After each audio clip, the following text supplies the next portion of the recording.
The following is a conversation with Jane, a woman living with mid-stage Alzheimer's disease, her wife and care partner, Joyce, and two younger people, Cailin and me. Jane, Joyce, Cailin, and I were participating in a prototype for an adaptation of the multimodal intergenerational social contact intervention for creative engagement, or MISCI-CE for short.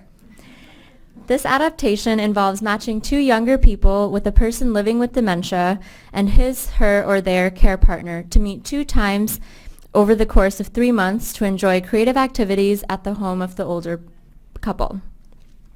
I asked Jane and Joyce to share the story of how they met at the Gay Pride event in San Francisco almost 20 years ago.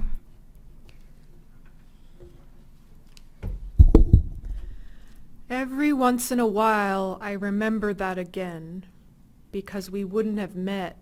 Yeah, if it hadn't been for that. What was that, a woman's? It was the motorcycle contingent. So the women's motorcycle contingent.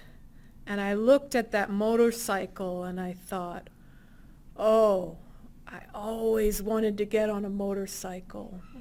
I got lucky. So did I. But then I took lessons and I went down a few thousand times.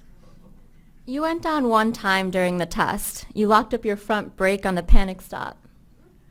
And I was panicked.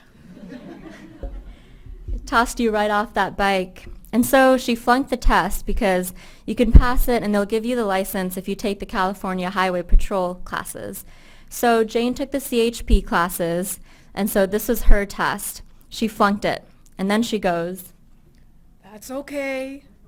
All right. I'm okay. So she had bought a little motorcycle, a little 650 Shadow. And so we would take it down to AT&T Park and she would ride around. I'd give the dog a walk and she'd ride the motorcycle. And down I'd go. No, you never went down again. That was the only time.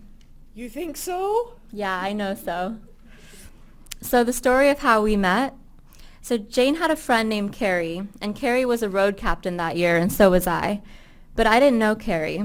And when I arrived, Carrie walked up to me very excited, very passionate. I have a friend, it's her birthday. She really wants to ride in the parade, but I can't take her on mine because I've already promised a ride to someone else. So will you take her? And I said, no, I'm not going to take her. Because oftentimes people, they're tearing their shirts off and they're drunk and they're on the back of your motorcycle that way. So I said, no, I do not want a drunk chick on the back of my bike. No, she's not a drunk chick. She's a teacher. She's a school teacher.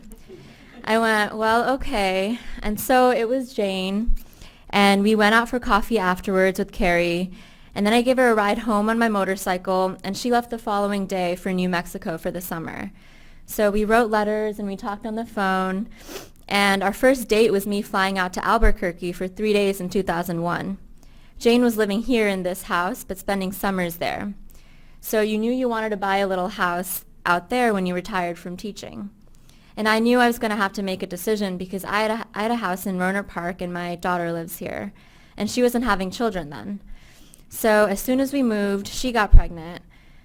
Now I have to come back and forth.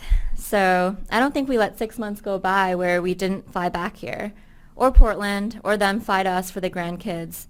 And now they have 3 boys. Boys? 100 of them. It feels like it sometimes, doesn't it? We were just there yesterday. 6?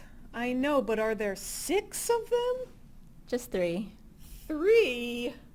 Well, it seemed like 6.